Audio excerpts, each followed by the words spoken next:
Digital 410 Productions proudly presents What's the Scuttlebutt Podcast with your host, Don Abernathy.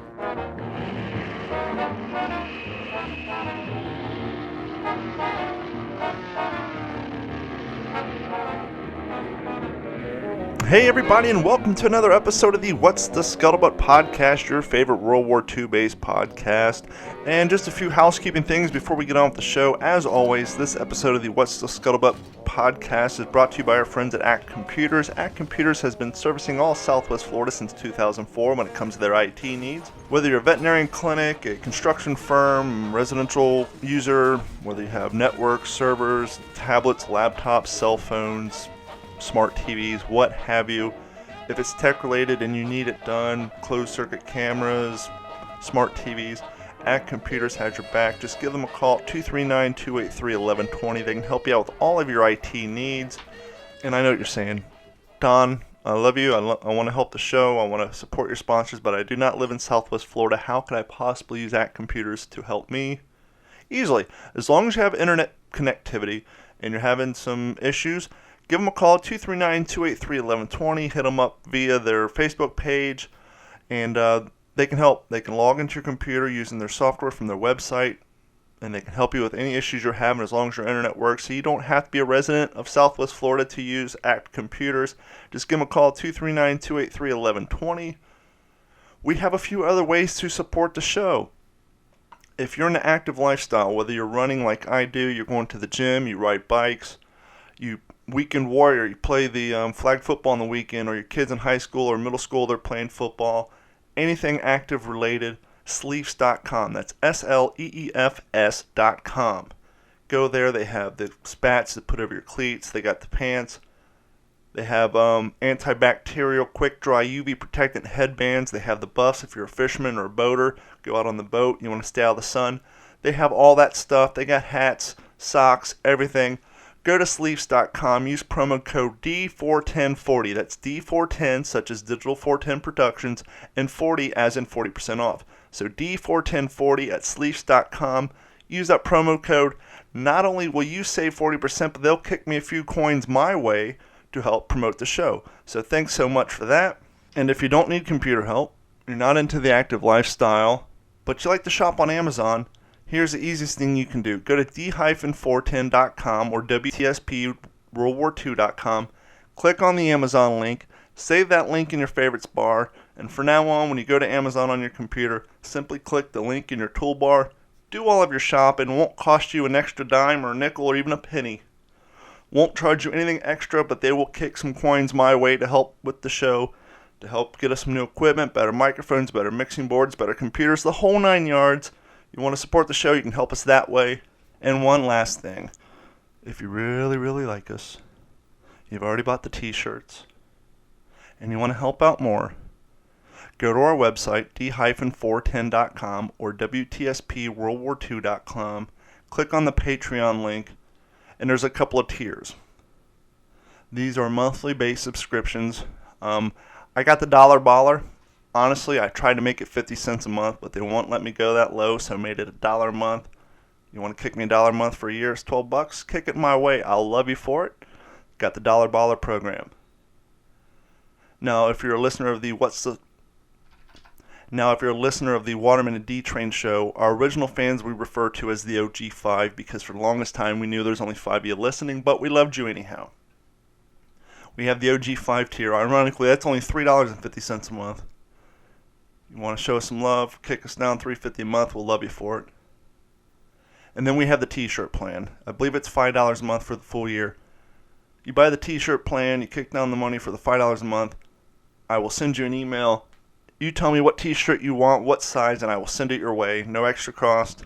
It doesn't have to be a What's the Scuttlebutt shirt. If you're a fan of Waterman and D-Train show, I'll send you one of their shirts. If you want a What's the Scuttlebutt shirt, I'll send you that shirt. If you want a Digital 410 Production shirt, I will send you that shirt. And I'll also kick some stickers your way as well. So those are the latest ways to support the show, support what we're doing here to help raise money to buy better equipment, make more shows, and get us into the video production side. Thank you for all that. That is out of the way. Without any further ado, on with the interview. Little disclaimer. I just want to get this out of the way. I recorded this interview about a week and a half ago. It was like 7:30 in the morning or 8 in the morning on a Friday. I was still kind of recovering from the heat exhaustion I'd gotten from the previous event. You'll hear me sniffling and sneezing. I do apologize for all that, but the interview came out great, and I'm looking forward to this project, and I hope everybody supports it, and here we go. And joining us on the phone right now, I made a little bit of a reference to it on last week's episode when I was talking about the event we did out at the Fun and Sun. You know, I want to say Sun and Fun, but that's the name of the water lagoon down in Naples. But it is the Sun and Fun event. Barry D. Kirsch, he is a documentarian. He runs Iron Robot Films, and he joins us today to promote a project he's working on. Barry, how are we doing this morning? Doing really good. Really good. Another busy day ahead.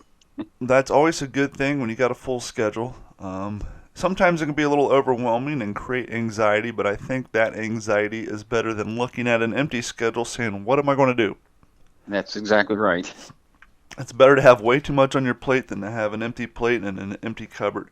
Before we talk about your project, let's get a little history into you and what you do and how you got there. How did you get into filmmaking and particularly documentary making? It's early. My career has been as an investigative photojournalist. I became a photojournalist at 17 while I was still in high school, and with the Orlando Sentinel-Star back in 1974. And I've been a photojournalist ever since. And after 43 years of traveling around the world covering news events and that type of thing, I got interested in making my own films. And also my knees weren't as good, so I couldn't run as fast as I used to be. And if you can't get to the story first, it's hardly worth going sometime. Sure. Just to roll back a brief second, you said you got started in high school. I'm assuming was through some sort of internship based around a photography class? No. Really? No, I scooped a bunch of photographers and was hired on the spot. Nice. So you just basically had a natural instinct for it? Yes. I've always been interested in storytelling. When I was a little kid, I used to make like my own comic books and things like that about monsters and unusuals, flying saucers and things like that. That's fantastic. You know, it's funny. I think a lot of people who, particularly people who get into the creative side of things, whether it's podcasting, photography, particularly, back in the 60s, 70s, and the 80s, we all had the dream of making our own underground magazine for a while, whatever it may have been. Oh, yeah. A lot of hours spent down at the Kinko's, cutting and pasting long before Photoshop and computers made it all streamlined and a lot easier. I think that's part of the reason why Kinko's had to turn into a FedEx store, because they didn't have all the high school and college kids there trying to push out independent magazines anymore. That and the local band making flyers for their shows, because now that's all done online too. Mm-hmm. And so we're going to fast forward back to where you were. You decided at some point you want to do your own projects and kind of... Yeah. After 43 years, it was about time to retire, especially if I wanted to still be young enough to make feature films and that type of thing. I've worked in the industry shooting stills and things for feature films, but I've always been a storyteller through the news. I wanted to tell my stories, not just news stories. So I made that switch. Well, it makes sense, because I always found, I not only did I do waste, I jokingly told people I wasted 8 semesters of my life learning black and white photography, because now it's all gone and it's all digitized. But one of the other things I did on the artistic side is I enrolled in the drawing classes, because I'm a pretty decent drawer.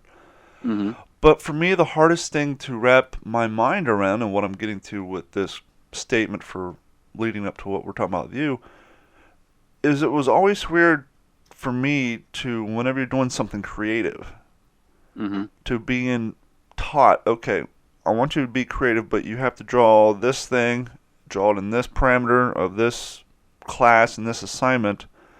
But most people who are creative, they have a hard time casting that creativity towards something that they're not particularly interested in.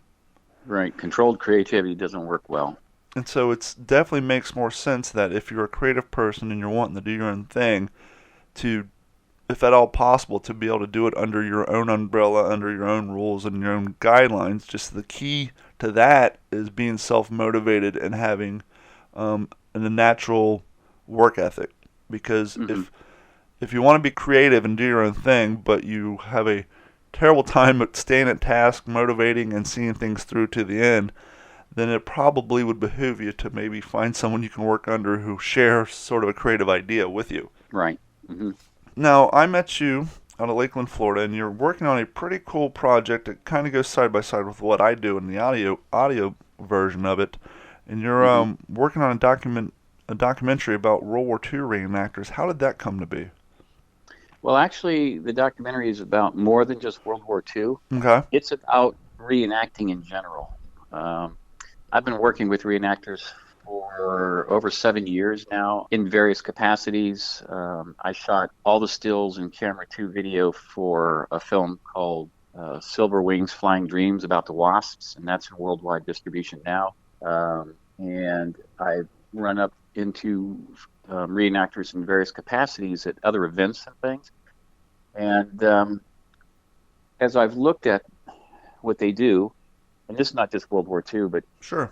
Civil War and Revolution and all these others, even like pioneer villages. Mm-hmm. I see a shared theme, right?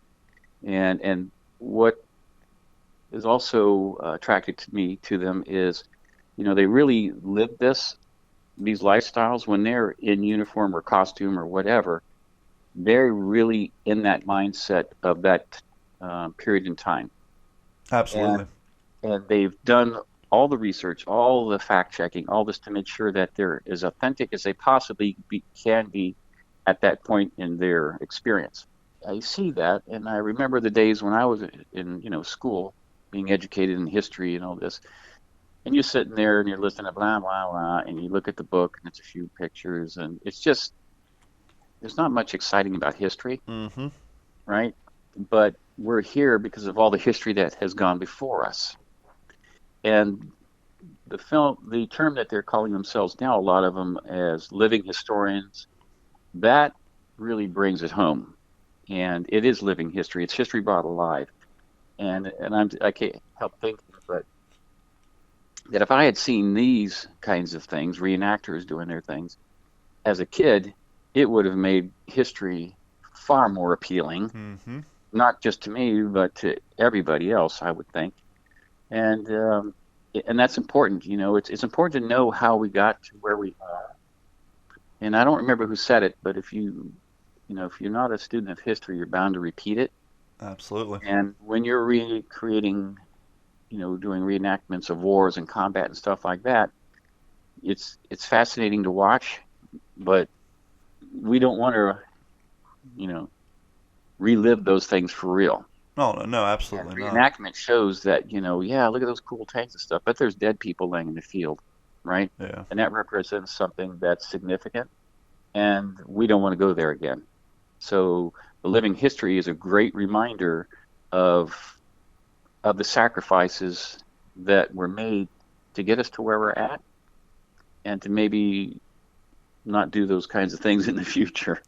Well, interestingly enough, I think in 2019 it's even more important to try to build and maintain a living history community. Right. And the reason I say ironically is kids nowadays, they're all about the multimedia, about watching short things on YouTube. But once again, they're only interested in watching short things on YouTube that they already have an interest in.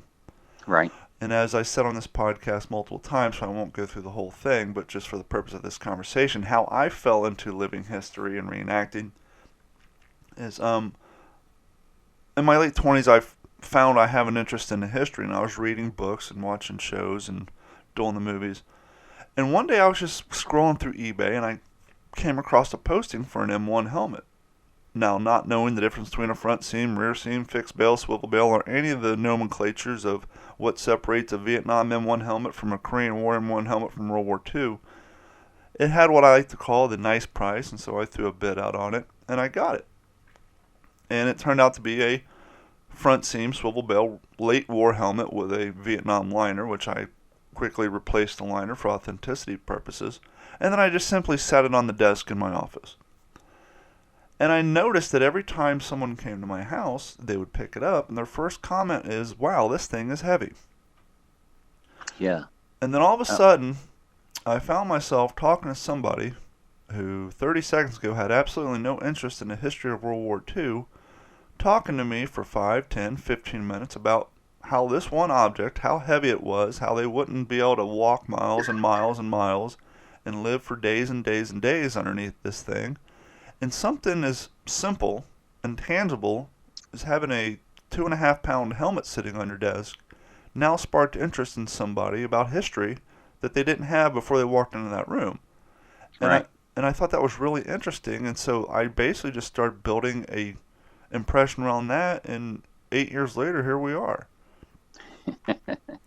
Yeah, that's how it starts. And kind of like you were saying, back when you're a kid, reading books, it's like, but having something tangible to pick up and being able to talk to, it just sparks the imagination, and it makes that education a lot more interesting to people who otherwise wouldn't really cared.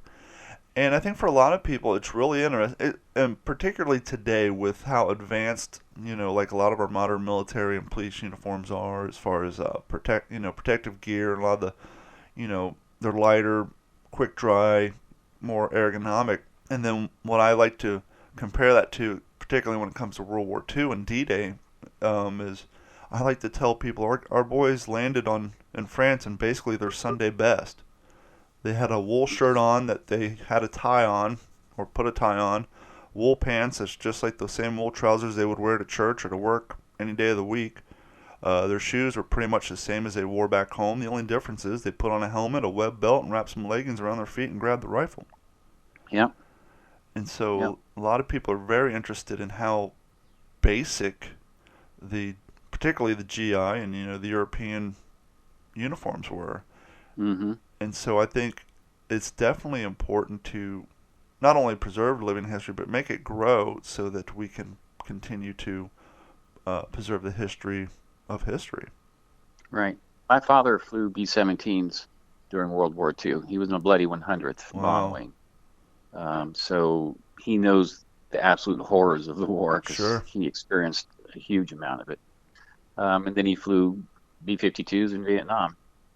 And after he saw the WAS film, he looked at me and said, "Well, who's going to remember us when we're gone?" And when he looks at the reenactors, and he said, "It's those people right there. They're the Hmm. ones that are going to remember us when we're gone, and they're the ones that are going to tell everybody else about what we did when we're gone." And he's right. And so that was another bit of inspiration for this project.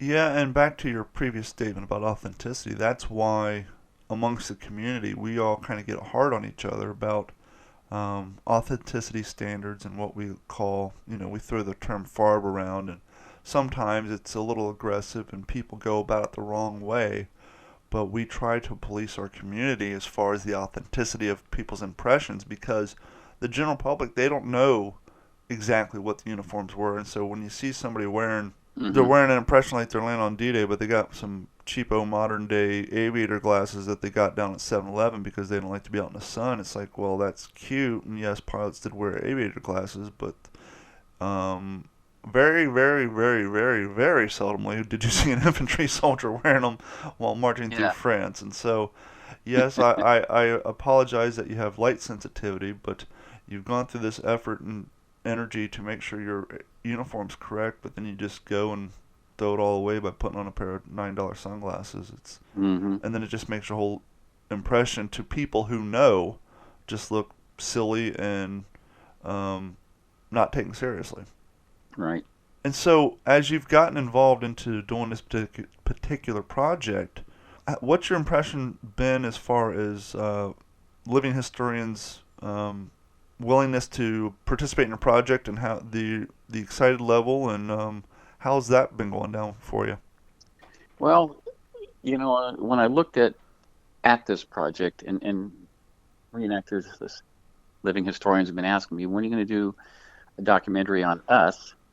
I started looking into it, and I thought, well, there's got to be dozens and dozens of them. And quite frankly, when I take a hard look, there's all kinds of YouTube videos and small productions and a lot of news type things.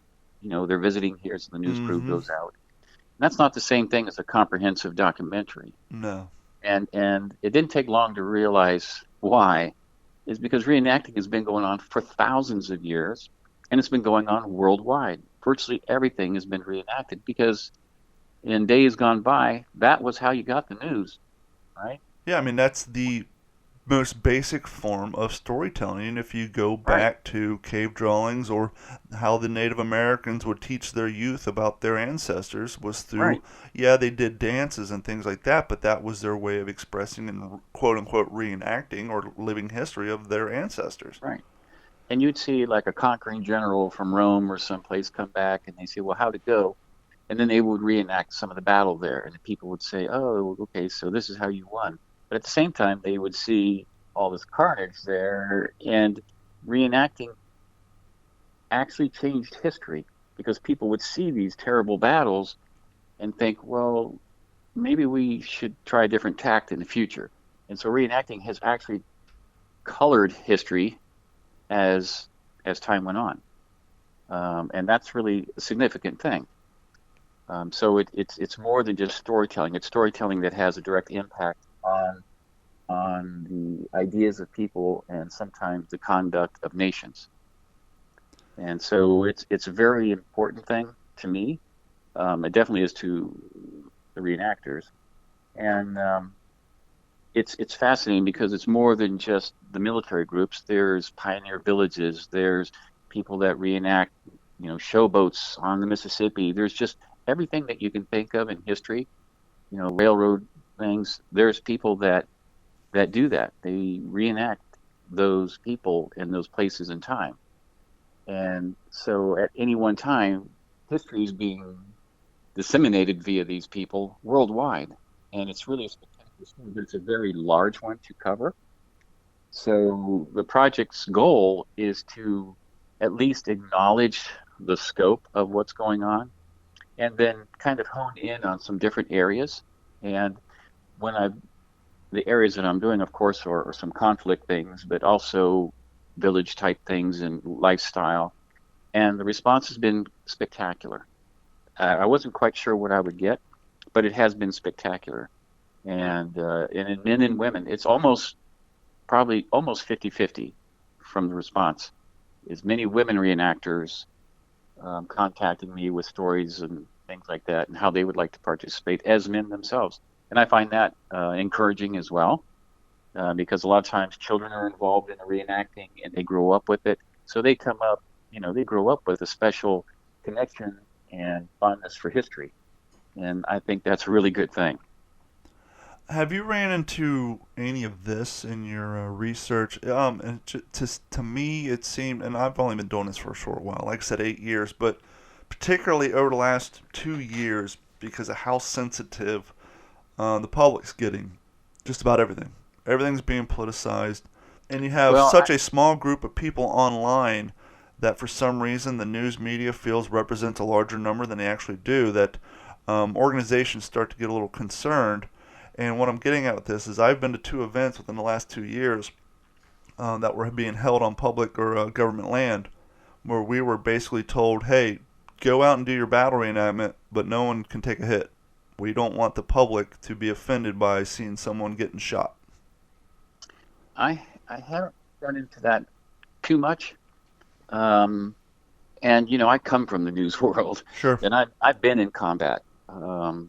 And I mean, I've actually been shot. And, I'm not pulling the punches. Good news, if you're a good journalist, you're going to tell the truth. You're going to show the truth. And that was what I did. And one of the reasons I stayed in so long was because I always did. I don't pull any punches. If this is what happened, that's what you see, unless some editor somewhere edits it out. Sure. So in this project, people will see reenactments where people get killed on the battlefield and things like that, but they'll also see other things as well. And the point is, this happened, folks. This happened. You can't whitewash history. You can try, but if you do, the consequences aren't going to be good. And so people need to know what happened. A realistic picture of what those days were like. And there's more than, you learn a lot more about how harsh things could have been from these reenactments than just the fighting. Mm-hmm. I saw a thing from a Revolutionary War doctor, and he says there were no doctors during the Revolutionary War. There were surgeons because they didn't know anything about bacteria or loss of bodily fluids or anesthesia. They had, 3 minutes to save this person's life. Cut the leg, arm, hand off, whatever. If they could, in 3 minutes, versus trying to fix them in 15 minutes, that's 5 other people die. So those were harsh circumstances, and people don't realize, oh, they had that back then. No, they really didn't. So you learn a lot more about what conditions were like for everybody from the war thing, right? So you go in to see the war, but you learn so much more about medical history and all these other things. And, there's political correctness, I think, is really not an honorable term, because it's not correct if you're changing the truth. Absolutely. It's absolutely not correct if you're changing the truth. This is what happened. This is what you're going to see, right? And be prepared to see that. If you really want to know, then we're going to show you. Yeah, because... And guess what? You will be informed where the others aren't. Yeah, because one of the things that, the Hollywood productions of war very seldomly cover, with a few exceptions, Hamburger Hill being one of them, and HBO's The Pacific being one. And then that is the infantryman's battle against their environment. Right. Dysentery, living in the mud, the bugs. The Pacific covered a little bit about, in New Britain and Bougainville, the mud, and just, yes, you have a formidable enemy who's trying to kill you, but when that enemy is not engaging in you, the rest of the time it's you versus your environment. And that's one of the things that a lot of living historians try to portray by, not washing their uniforms so they get muddier. And I've seen a lot of great events, usually up north, where they'll do World War I events, and these guys will spend a whole day just digging trenches or big foxholes, and then just bringing in gallons and gallons of water to make mud, and just literally sit in mud for hours and hours, as uncomfortable and as soggy as it is, but to try to express to the public, hey, once again, you had a battle going on, but when the battle wasn't raging, the war was between you, your environment, and your health. And the enemy was going through the same thing. Mm-hmm. Everybody was suffering. And then on top of the suffering, they shoot at each other. Yeah. And then it's crazy. And if you're unlucky enough to take a hit, and if it didn't kill you instantly, a lot of times you're laying in that environment while definitely fighting for your life. So that's one of the things living historians also try to get across. Now, I want to back up a little bit. One of the other things, forgive my birds, it's early and they're waking up. One of the other things, at least not to badmouth the state-ran parks here in Florida, but back to the political correctness stuff and people getting offended by everything. We've lost, I think, 2, maybe 3 battle reenactments. Now, they still allow us to do the living history side, which is great, but unfortunately, a lot of the public, they like to show up for the bang bang and the smoke, and then they'll go talk to us afterwards. And if you don't have the noise in the battle, some people aren't even interested in coming out.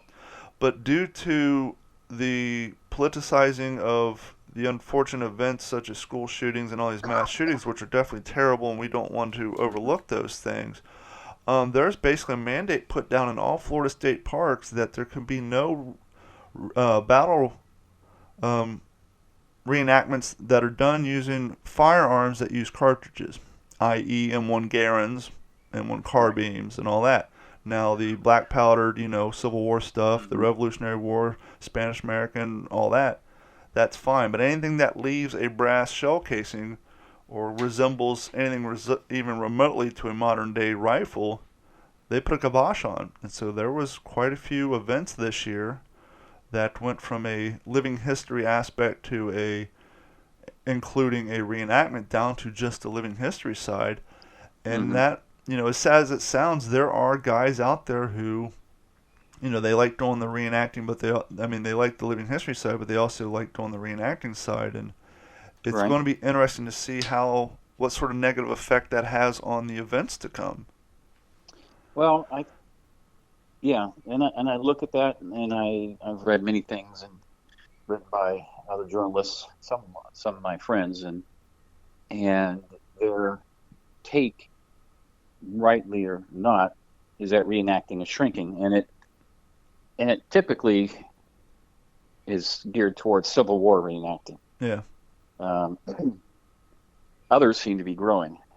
My feeling is that if the film is done right and portrays, what reenacting in living history really is about, that it can change some minds about those kinds of things.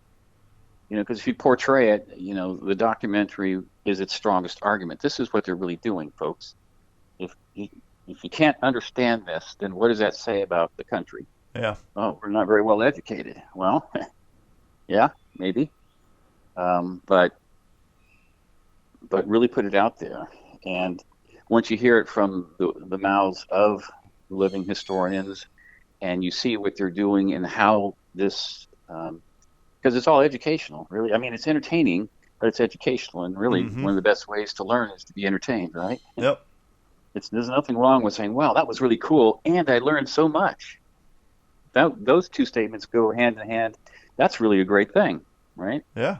And that's what reenactors do. They make it enjoyable. It's entertaining to learn these things. But if you restrict them, then you're taking a lot of the history out of history. They weren't just walking around in uniforms just to walk around in them. They shot, right? Yeah. And people were shot. And that's just the plain truth of it. And if you don't like that, we're still got people in Afghanistan and places. Yep. So come on, folks. And I think Let's a lot get of with the real world. Well, and I think a lot of those people who make those policies, knee jerk or not, obviously they don't know us. They don't know Right. They don't know the financial investment behind this, let alone the hours and hours and years upon, as you open up this interview with, the research. Right. Anytime I do leisure reading, I'm not reading comic books. I'm not reading fiction. Every book I own is World War II based. It's a history book. Most of them are biographies because I enjoy the first-hand side of the story more than I do the logistics and the date side. But I have that stuff as well. Mm-hmm. But the amount of financial investment and time investment to make sure everything is right so that we can come out and educate the public for free. We don't get paid to be there. At least most of us don't. Obviously, if you have a large, tanks and what have you, sometimes you'll get a little bit of grant help as far as transportation goes and all that. But I'd say 99.8% of us aren't paid to be there. Actually, we spend money driving hours and hours and gas and food and all that. So on top of our uniforms, every time we do one of these, we're spending our own money to get there, and we don't mind. That's what we're doing this hobby for. And then to have certain things taken away from us just because of a news cycle or some horrible, tragic events. I'm not trying to downplay any of these events by any means, saying, well, who cares? They're taking, trust me, I completely get it. But it's just kind of let's not throw the baby out with the bathwater. Right. And part of like I say, part of the point of this film is to show those things that you just talked about. All the hours that countless thousands of tens of thousands, maybe hundreds of thousands of people around the world are all doing the same thing, trying to get it right for their particular impression in their country in their particular time, period in history. So with all this work going out there, and I'm assuming that they're probably not getting paid either, no matter what country they're in or what they're doing. This is an amazing resource that's not being tapped nearly enough. And the dedication these people put into this stuff is really one of the few things that are keeping accurate history alive, because books are being revised by, Texas doesn't want this or that, so they change it. Well, but this is the truth, and that's not. You know, a reenactor is not going to say, well, I'm going to do the new version. They're going to do what happened. Yep. And they are always going to do what happened.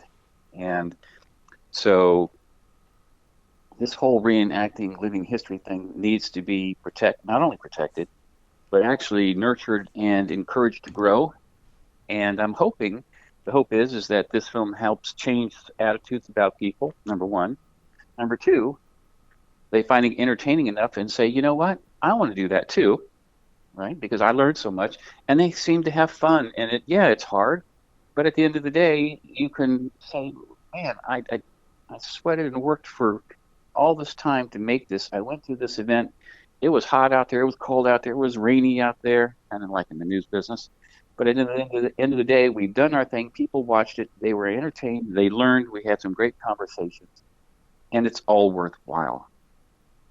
And so then they think about that. And next time something controversial comes up that maybe they have to vote on, that little bit of thing will be in their head, in the back of their mind, and they'll say, yeah, I think this is really the right thing to do. So, you know, like I said, reenactment has literally changed the world over time. Maybe more so in the past when that was all they had to look at than today. But it's just as important now, if not more so, because decisions can be made much quicker now than they used to be. So, yeah, and kind of like you were. We want to portray an accurate view of a few people in this thing. You know, follow them around, watch them go through all the struggles that they do, trying to make the thing right. And then, you know, go out there and live that reenactment with them. Take the cameras out there. So if they're charging a field, we do that with them. If they're doing something, you know, on a farm or something, fixing a hay thresher or whatever, we're doing that with them. Sure. So we want to portray it as it was with them.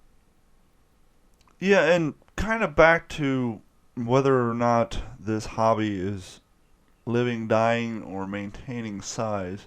I've also mentioned this in the past. I think as time progresses, I think living history will probably not only stay strong, but I think we might see, and it may be a short-lived boost, but I can't help but look at the cosplay community. Right. Oh, yeah, that's thriving. Because not only is it thriving, and I give credit to a little show called The Big Bang Theory, because you have an entire generation of kids who grew up that show's been on, 10, 12 years? Yeah. You have kids in their 20s now who's been watching that show since they were 12, 10. And, you know, for old guys like you and me, you know, when we see that, it's supposed to revolve around nerds. Now, you can't have a bunch of Revenge of the Nerds style nerds on TV, and so they kind of class them up a little bit.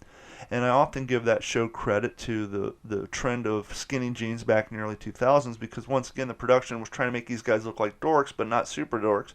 But when you have a generation of kids following these, I give that show credit to the boom of interest in comic books, science, but on that show, those guys were big into cosplay. Now, the writers did it because at that time, cosplay and reenacting both were kind of, by the general public, were frowned upon. Oh, that's goofy stuff. These guys are, quote-unquote, dressing up and playing Army or dressing up to pretend they're Superman.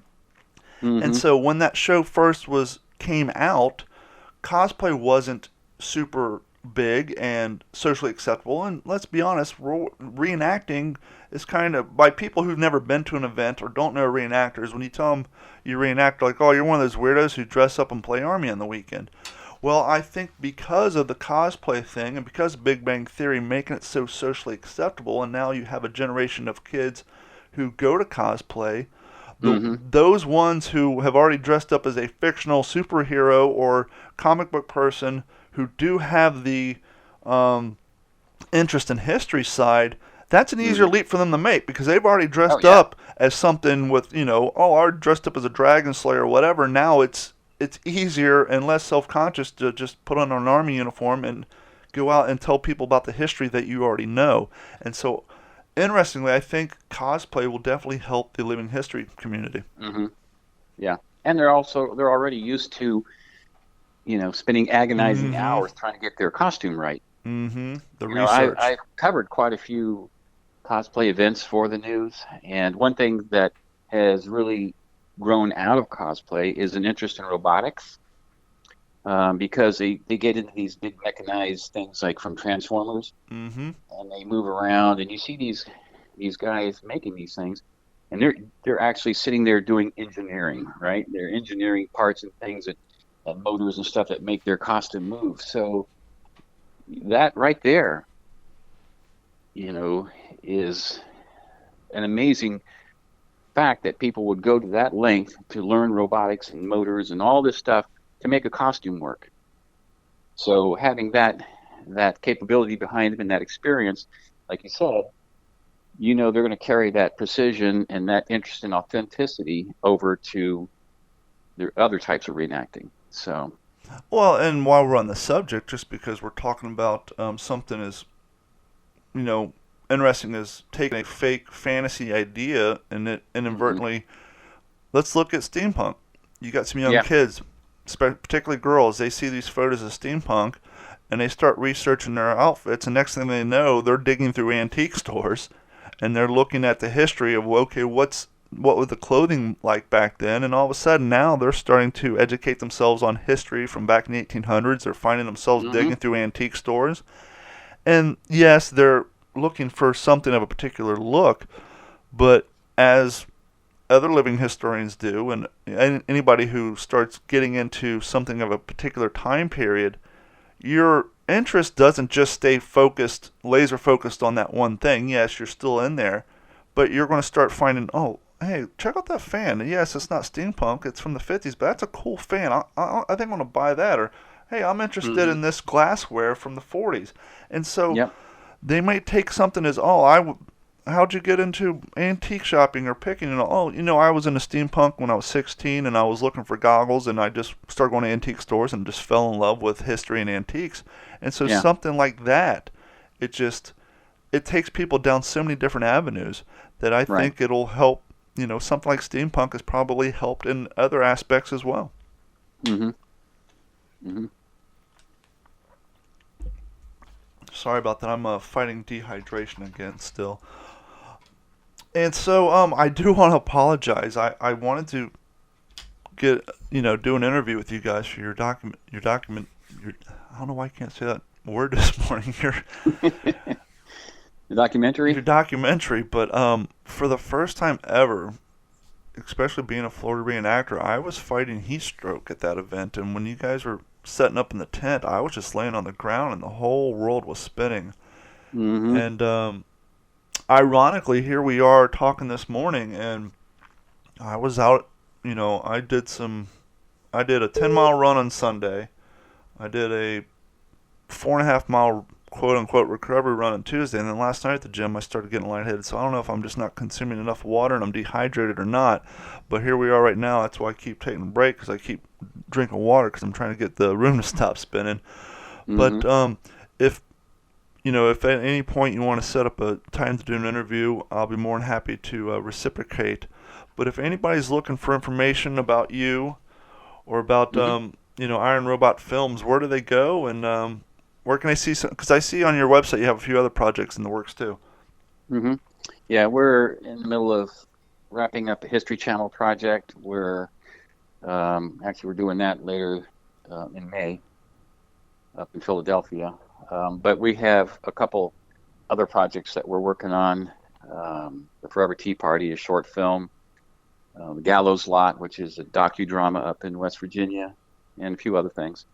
But the best place to find out what we're doing and see that is at our website, ironrobotfilms.com, or you can email us at info@ironrobotfilms.com. Now, I don't think we covered it.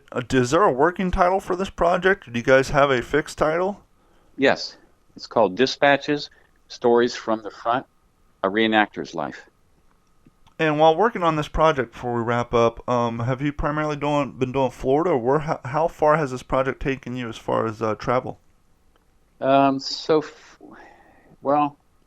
part of this project is made up from film that we've shot in other places. So we've been around the United States. We've done air-to-air photography with World War II aircraft and all kinds of things like that.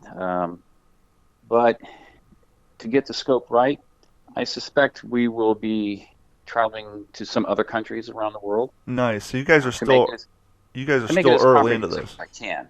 Yeah, it's still very early. Great.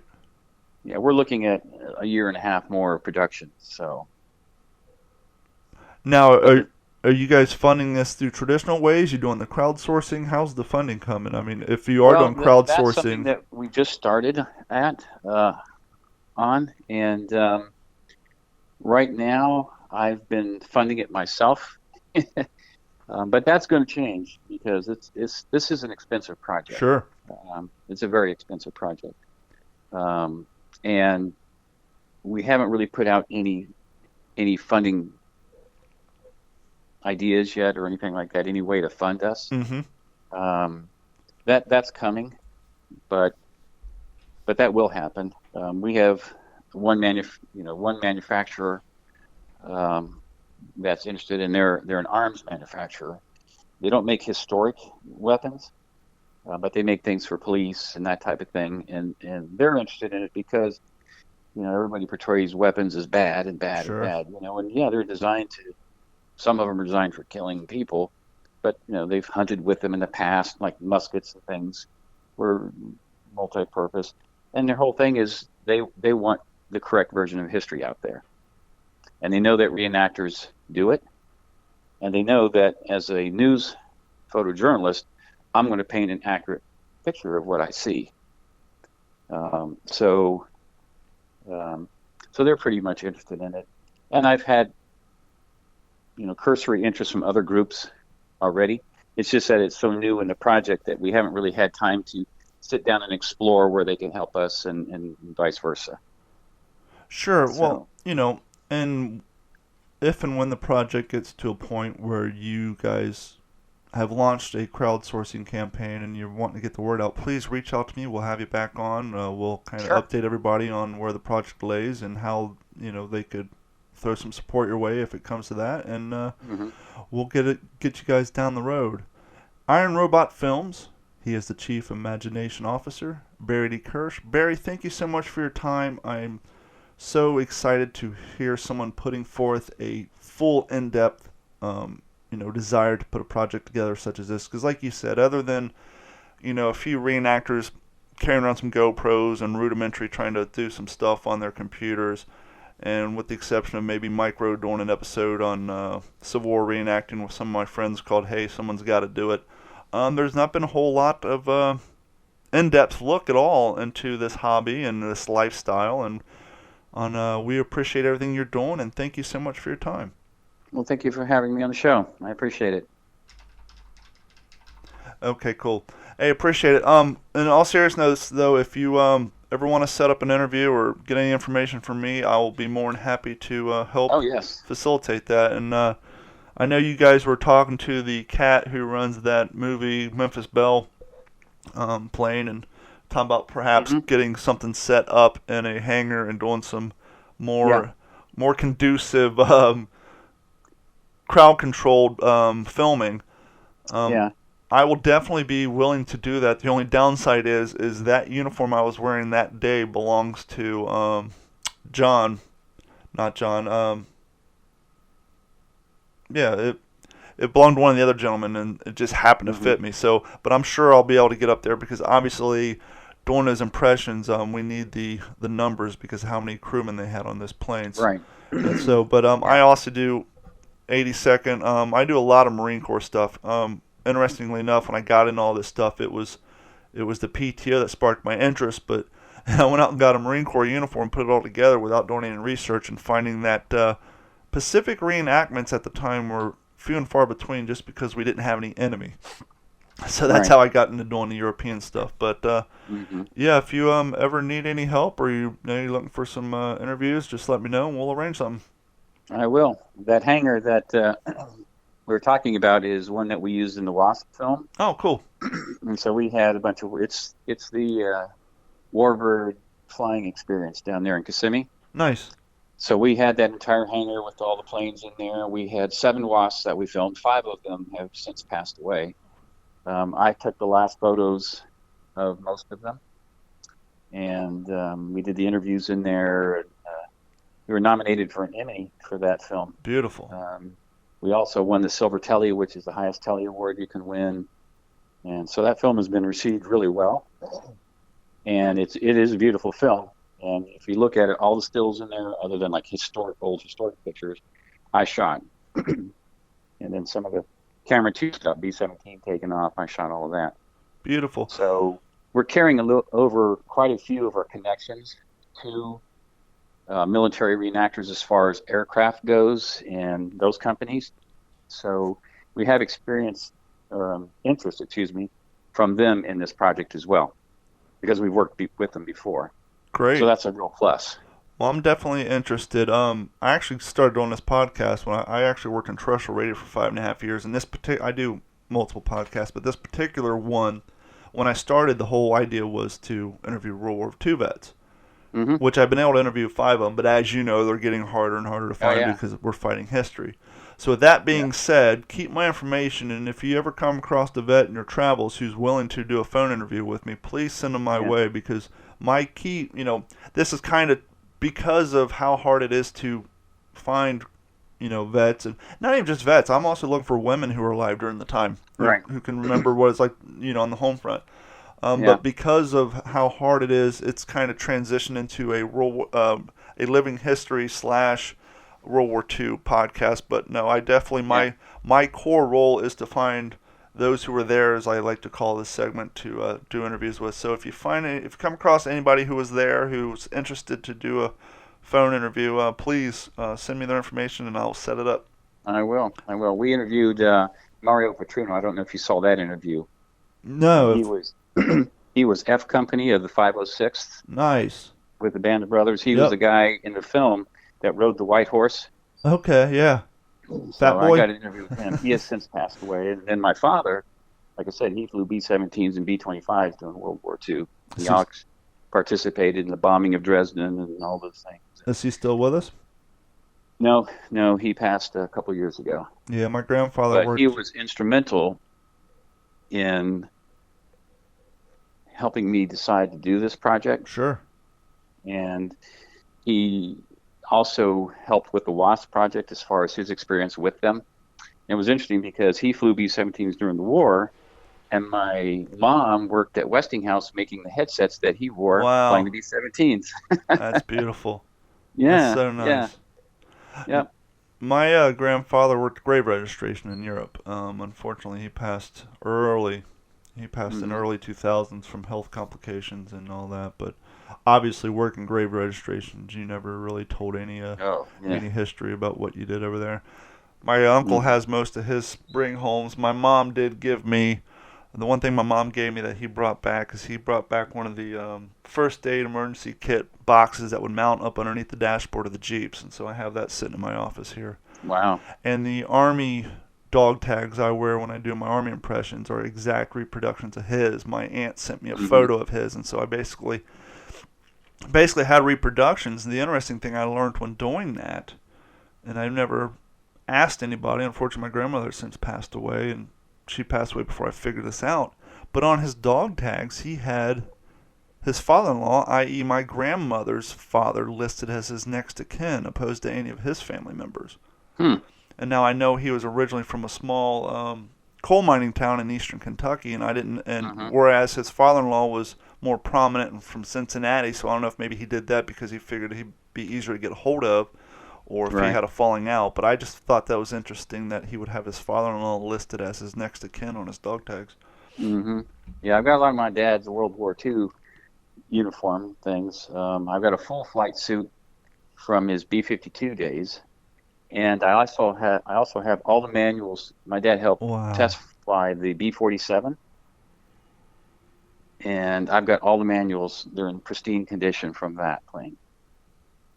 You definitely got to keep that climate control and away from the bugs and the moths and all that. Oh yeah, it's sealed. It's sealed. We're getting ready to take it. I'm headed up to Savannah in the not too distant future, and we're going to take it up to the 8th Air Force Museum there.